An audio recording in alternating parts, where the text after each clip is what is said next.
Hello, everybody. Welcome back to Bright Lights Beyond. Today, we're skipping all the mumbo jumbo and we're getting right into it. We have one of the coolest interviews we've ever done here on this podcast, and I cannot wait to just get into it. So, Andie, who do we have today? Today, we are speaking with Scott Janssen, who is a hospice social worker and writer. He has written extensively about providing trauma-informed care for patients who are terminally ill and has spoken nationally about ways to better support veterans who are nearing the end of their lives. His work has appeared in dozens of publications, including Social Work Today, Psychotherapy Networker, the American Journal of Nursing, Reader's Digest, The Washington Post, HuffPost, and CNN. Without further ado, here's Scott. Can you tell us a little bit about your background and what led you to work in hospice care? Sure, yeah. Let me start with what led me to work in hospice care. I kind of decided a little bit later to become a social worker. I was in my late 20s, and there was a moment in 1992 when I was about to enter my second year, and I had to pick a field place where you do 3 days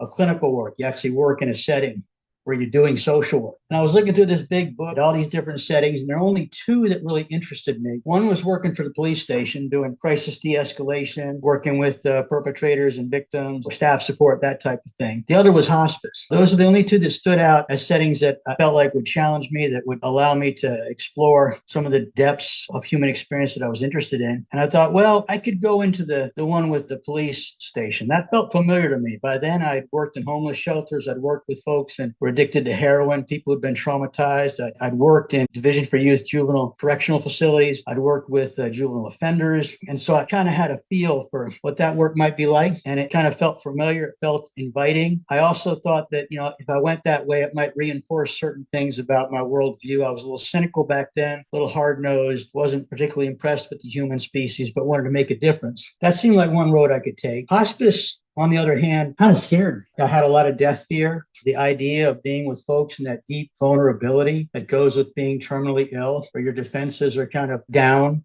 your boundaries are being ruptured, and you're in bed, both scared me and appealed to me. I remember thinking about that Robert Frost poem about two roads diverging in a yellow wood.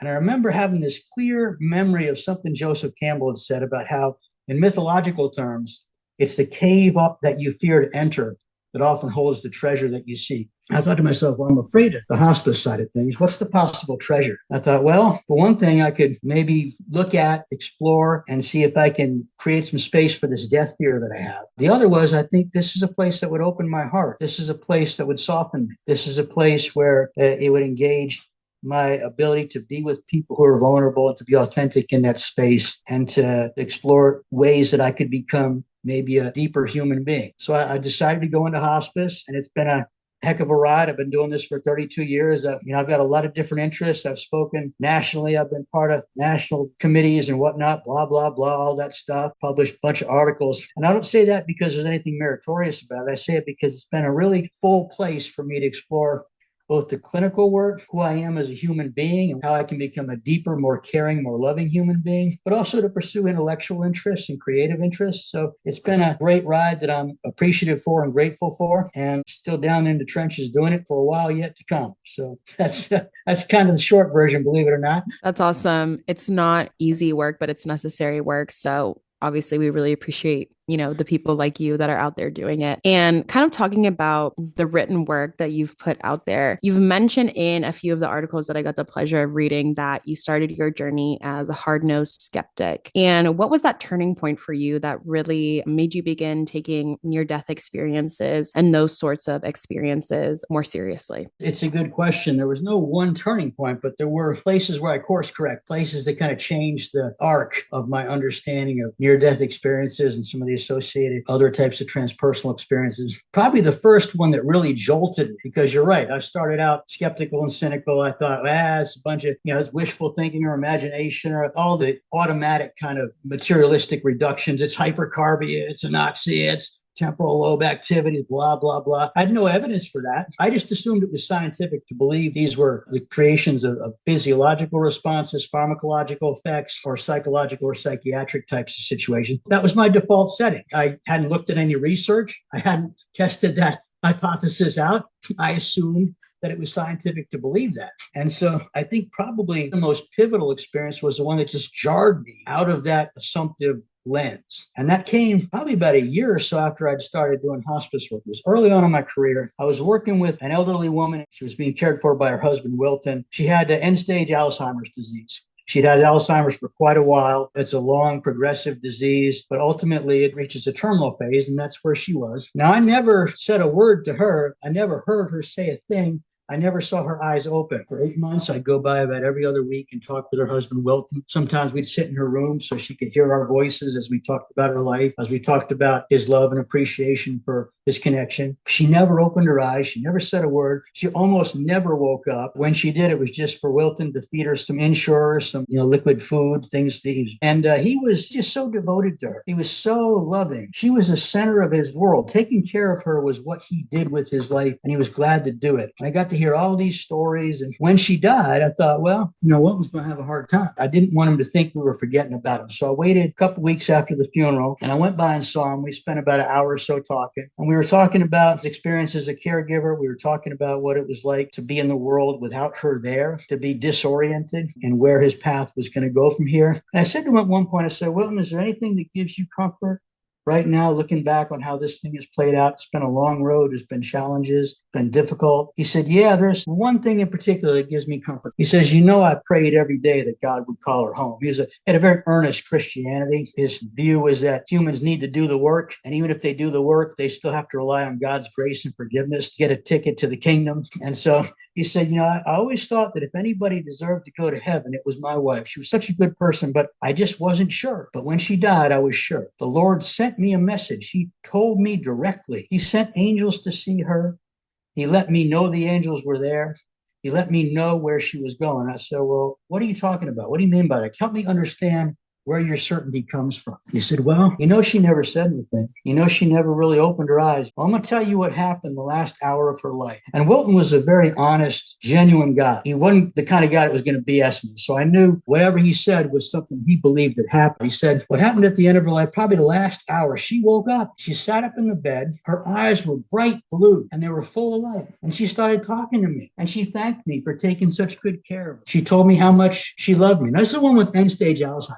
And yeah, there's something called terminal lucidity, which we don't really understand, where at the end of life, people can have this energy surge and they may have some clarity. But this woman's brain had been deteriorated by long-term Alzheimer's. So he's saying that they're having a conversation. She's expressing thanks. And then he said, at one point, she's looked up and she smiled and she said, they're here. And I said, who's here, Doc? She said, the angels are here. And she started talking to beings that she could see that he couldn't. And she was so happy. And she was so full of a sense of relief and anticipation. And she said, I'm going to be going soon. And then she looked up into the corner of the room and she said, it's beautiful. And she started laughing. And she said, I'm coming, I'm coming. And she looked at Wilton. She said, goodbye. And then she went back to sleep. Within 10 minutes, she was gone. Now, he's telling me this, and I know he's sincere. So I'm wanting to be a loving presence. I'm not questioning this. But inwardly, I'm thinking, yeah, right. He's probably so distraught that he's created this kind of wishful thinking. He's interpreted things through the lens of his grief. Maybe it's a stress-induced hallucination. Maybe it's imagination. Inwardly, I'm discounting what he's saying in terms of being literally true. As a social worker, as a human being, they're right there with it. And we're talking about how wonderful that is and what that means. And then he says something that surprised me. He said, yeah, and I even got photographs of it. And this is back before cell phones. You couldn't just pull out your cell phone. You had to get your camera out. But he always had his camera because he was a really good photographer. I said, you got photographs of this? He said, yeah, you want to see him? Yeah, I want to see him. I was floored. He pulled out about 50 photographs. It was just like he said. She was wide awake. She was looking at the camera. Her eyes were so crystal blue. And I've read case reports of people who describe this kind of light that you sometimes see in people's faces, this kind of radiant color that you sometimes see in their eyes. I mean, her eyes were radiant with this sparkling blue light. She was smiling. She was looking straight at the camera. And then she was looking up at something he couldn't see. I wouldn't have been able to see. She's smiling. I thought to myself, oh my gosh, he's telling me the truth. Whether or not these are angels, whether or not that stuff, I don't know. But he's telling me the truth. Something happened. And it really shook me. Not in a bad way, but I left thinking, how do you explain that? I had no idea how to explain that. And the next morning, I'm talking to a friend of mine, Richard. He's a chaplain, and I'm really struggling with it. And he says, Scott, why is it so hard to accept the possibility that Wilton's right? Maybe what happened is what he said happened. I said, nah, how can that be? Well, why is it so important to you to cling to these ideas you have that has to be explainable by reducing it down to something physiological? Why isn't the transpersonal explanation as sufficient as that one in the absence of evidence to the contrary of either? And I thought, well, that's a good question. You know what I'm going to do, Richard? This weekend, I'm going to go to the Health Sciences Library over at UNC Chapel Hill, and I'm going to figure out what the research says. So this is back in the 90s. I go over, I spend the whole weekend there, and I was talking to the reference librarian. I was ordering things on interlibrary loan. I mean, I really wanted to know the whole landscape. I mean, I knew about near-death experiences. I knew about out-of-body experiences. I'd never heard about this kind of deathbed vision, but I went and I started looking through journals, and I didn't find a whole lot of stuff. There was some stuff on after-death communication, but they called it brief hallucinations. There was some stuff on out-of-body experiences, some stuff on NDEs. But what I realized real quick was that nobody really knew what was going on. And there are articles that are suggestive of possible physiological mechanisms here or there, but these studies were very weak. I mean, I knew something about experimental methodology. I love statistics. I'm good at statistics for the social sciences. And I could tell that these studies, the ones that have been done, were really pretty weak, proving anything that was even a strong correlation, much less causal. And I left with my assumption shattered that there was an established body of science that had created a reductive understanding of what was behind these types of things. And I thought to myself, you know what? Richard's right. We have no idea what's going on. And maybe there's something more than physiological, maybe not. But right now, who am I to assume that I know better where these experiences are coming from than the people that are reporting? And so it was really a pivot point for me. And I mean, there are a lot of other experiences that played into that, but that was the first experience that really kind of shattered my confidence in that assumptive lens that I had, that this all must be related to something physiological, activity in the brain as a person's dying, or psychological or pharmacological effects. It was really instructive. It was confusing and it was scary, but it was also exciting because the work became a little more mysterious. And it took pressure off of me to have to feel like I knew something. I just had to go out with a beginner mind and let people let me know what these things meant to them and respond without trying to figure out, or even cast an opinion on where these things came from. That was probably the first and really in some ways most impactful experiences, because it shattered that assumptive lens and just kind of opened me up to new ways of looking at things. It's very interesting. And I feel like it kind of goes into the next question I have. I know we just talked about deathbed visions. I've heard that you've experienced your own ADC. And how did that after death communication shape your perspective on life and death? Sure. We're going to have to back up for that one, because that one happened before I even knew what social work was. After death communication it goes by different names, but in the literature, after death communication is one of the common ways that these types of experiences are described. Basically what it is, and the way it's defined by Bill and Judy Guggenheim, and they've done a lot of the research on this in their book, Hello for Heaven. They've gotten thousands of firsthand reports of people who have reported experiences that they believe are direct communications from loved ones or friends who have died. And so they define it as a spiritual experience that occurs when someone is contacted directly and spontaneously by a loved one or a friend after their death. Now, other people would say that's a biased definition, and it is. They're unapologetic about their viewpoint. They fully believe this is a spiritual experience and that these are real events. I, for the most part, agree with them. But others would say, well, we know as these are reports of people who perceive that they've been contacted by deceased loved ones. It's not necessarily the case in clinical terms. It's certainly a phenomenological subjective experience. The communication can be through various means of sensing a presence, hearing a voice, feeling a touch, smells familiar to or associated with the person, like perfume or flowers, or the ocean surf if you've got a connection with the ocean. Visual experiences, people can see apparitional or ephemeral presences. They can see full lifelike visitations of loved ones who look just like you and I. They can appear in these hyper-real dreams that people often describe as more real than real. I mean, you hear that with near-death experiences as well. In phone calls, physical or natural phenomenon that seem synchronistic and meaningful. Lights going on and off, objects falling. Animal behavior is a big one. I've seen a lot of this sudden appearance of light or natural phenomenon like rainbows appearing at certain times, stuff like that. So basically what an after-death communication is, it's a perceived experience of a direct communication from a loved one who's died. I didn't know anything about that back in 1986 when I was a graduate student at Syracuse University. I was studying history. I was on path to be an academic, and that's what I was going to do. And I was studying American history, and I was alone in my graduate student apartment. One roommate had dropped out. The other one had gone and moved out somewhere, and I had the place to myself. It was late at night. It was about 1:30 in the morning. I was sound asleep, and I heard the loudest siren I'd ever heard in my life. It sounded like it was coming from inside the room. I mean, it just woke me up in a start. I come out of the bed, I got hands up, I'm thinking, what the heck's going on? And the siren was still going on as I was awakening. So I could hear the siren when I was awake. It woke me up, really sounded like it was in the corner of my room. Didn't sound like it was outside. And my first thought was, holy crap, what was that? It's so loud. And I listened to see if anybody upstairs was playing one of those loud cop movies or something. Nothing. Quiet. I listened outside in the parking lot to see if there was any further sirens or commotion. Didn't hear anything. I thought to myself, well, was I dreaming? Was I in some kind of dream state? I'm going through all these explanations as to why the loudest siren I've ever heard in my life would be blaring from the corner room at 1:30 in the morning. I couldn't come up with anything. And then I heard out in the parking lot what sounded like the back of a van or an ambulance open up. I heard these doors open. Then I heard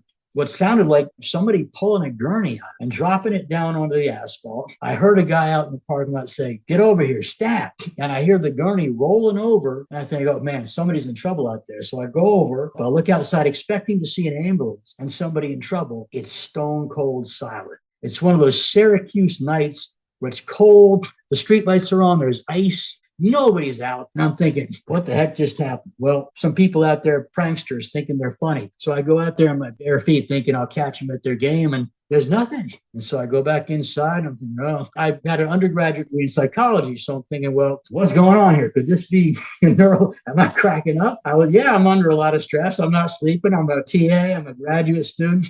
I'm not getting a lot of sleep. I'm eating too many cheeseburgers. What's going on here? So I started doing this kind of mental check, doing math equations. So I looked in the mirror to see if my pupils were unevenly dilated. I decided to give a extemporaneous lecture on the Compromise of 1850 just to see if my brain was working, and everything was checking out. Then I started thinking about, well, what diagnosis did I learn about abnormal psychology? And I thought, well, could this be a reactive psychosis to stress? I'm stressed, but I'm not that stressed. I couldn't think of any reason for any of this. Like, what the heck is going on? And so I decided to get up and do something to make a concrete statement to myself that this happened. Because I knew if I went back to sleep, when I woke up, I thought, man, that was a weird dream.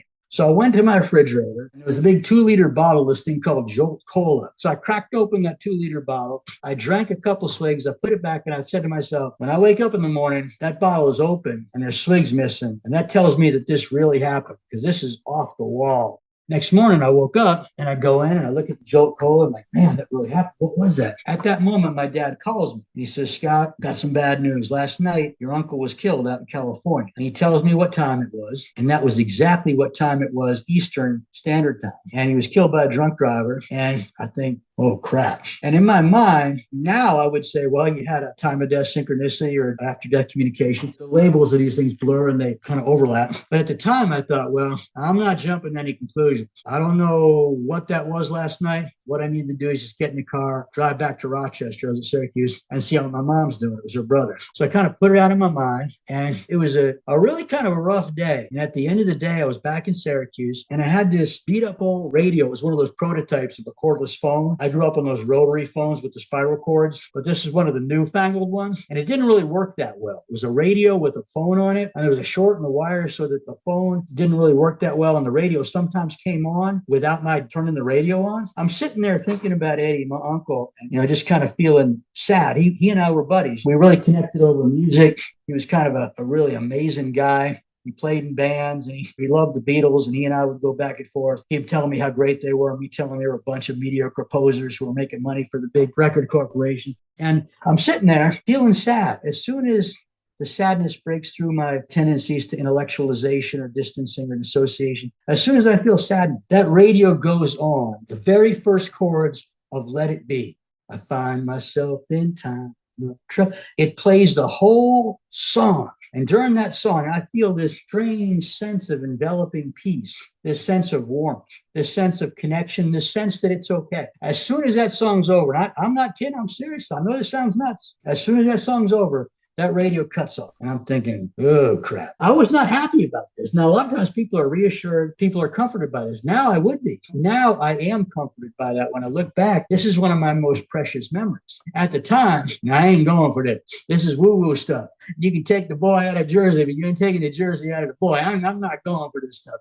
And so I struggled with trying to explain that with any explanation other than that I'm going crazy. I'm cracking up in some way. What I finally decided on was that I must have been so sad when my uncle died that I'd reconstructed a memory that I'd woken up same time he was killed. And what I believe now is that I heard the ambulance crew, that we were connected in that moment. My explanation then was I must have constructed this memory. Didn't happen. It's my imagination. Part of me knew that was BS, but part of me was just not willing to let go of this worldview. And as for the Beatles, well, the probability that that happens like that is probably almost zero, but I figured there's probably 0.00001% possibility, and that was enough for me. So I just dismissed it as a coincidence, which is extraordinary, because now when I look back on it, as I said, it's one of the most precious memories that I have. I do believe that he and I were connected in a way that at that moment where he died, there was a felt presence and an awareness. And I learned after the fact, it wasn't just the Beatles and the connection we had with music and the meaning of the words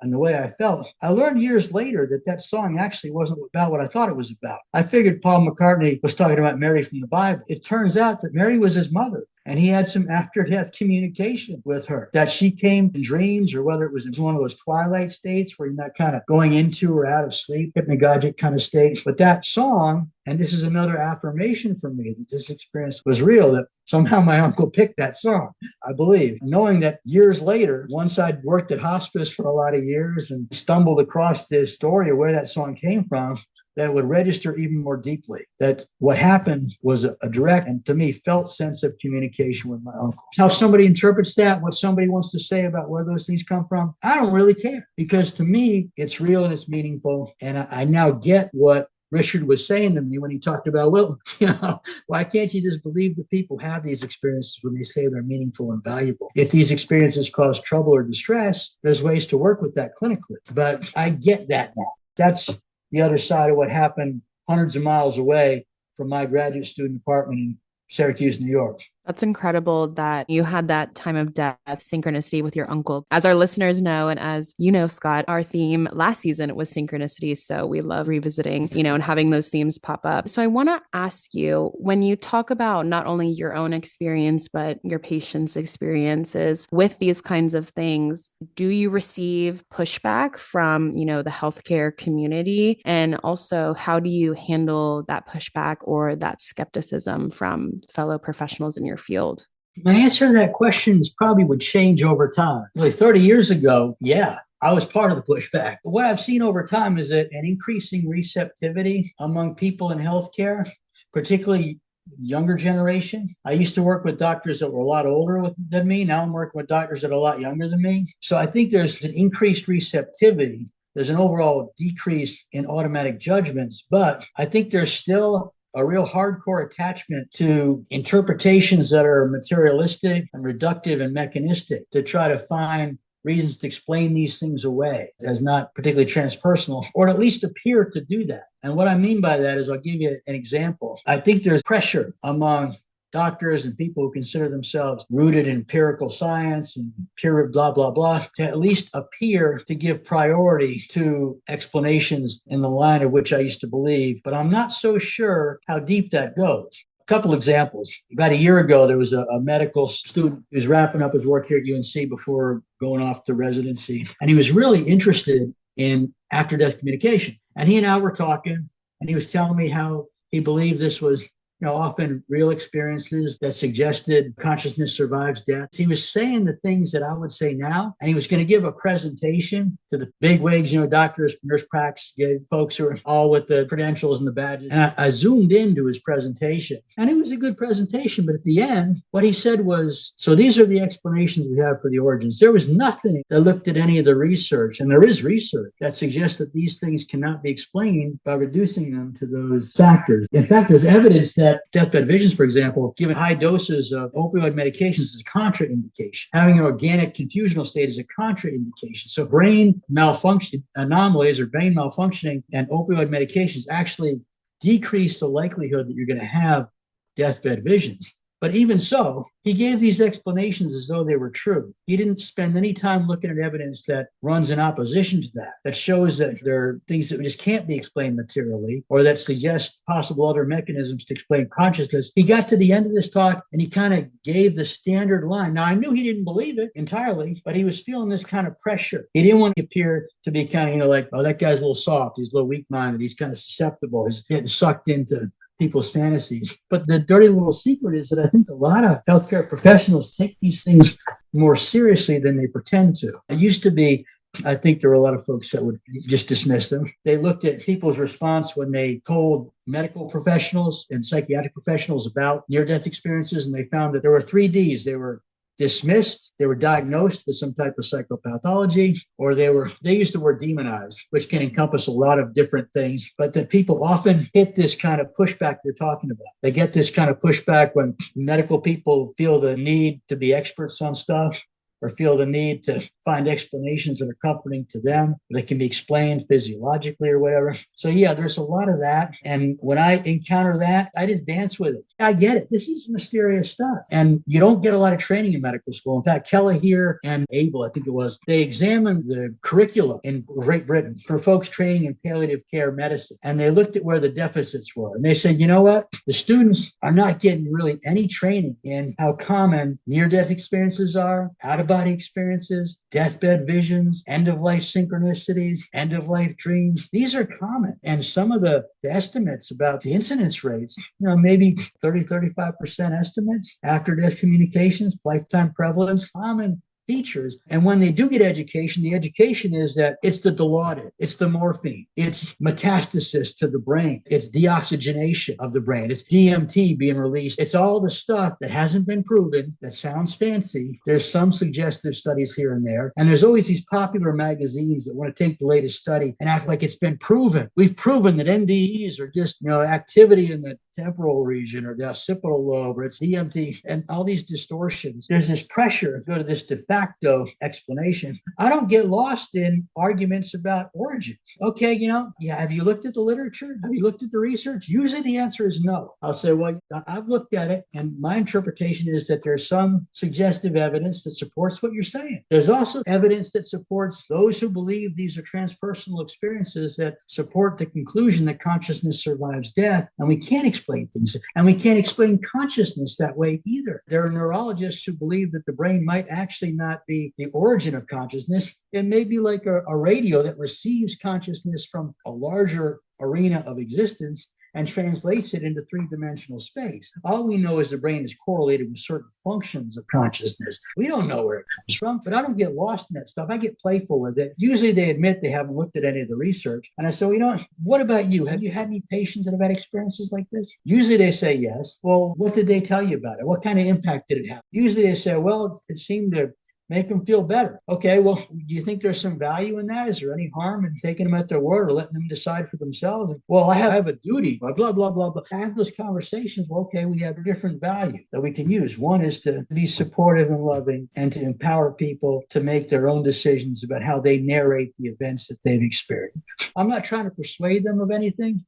I try to get them to think about the experiences they've had with their patients and what the most loving and effective and healing response might be, and letting go of any attachment to having to be an expert or authority.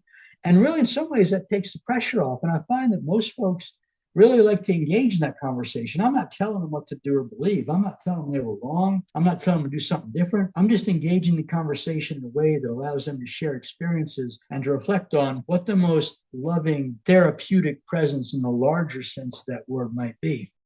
Well, guys, that was honestly just super awesome and really kind of drives home what this podcast is really all about. And I know Scott mentioned it several times in the interview, but about the connectedness, like whether we believe in the origins, like people are really crossing over and coming back, or it's chemical, we don't really know where the origin comes from, regardless if you think that you do. No one does, like truly no one does. And so it's just really cool to know that no matter where it comes from or what is really actually happening, like this interconnectedness of people and the transformation that comes with near-death experiences, afterlife visions, things of that nature. Really, really really matter. So, and I really appreciate Scott giving us a perspective that we haven't explored a ton yet, which is that of healthcare. These are the people on the front line seeing this day in and day out. So again, thank you so much to Scott for being here, lending his stories, his time, his amazing insights, and all the links to find Scott's book, his personal website will be in the show notes as always. And guys, if you were left wanting more after Scott's incredible interview, you're in luck. Christmas came a little later this year because we just might have a part 2 coming at you sooner than you might think. And you know what, Andie? As always, live life beyond.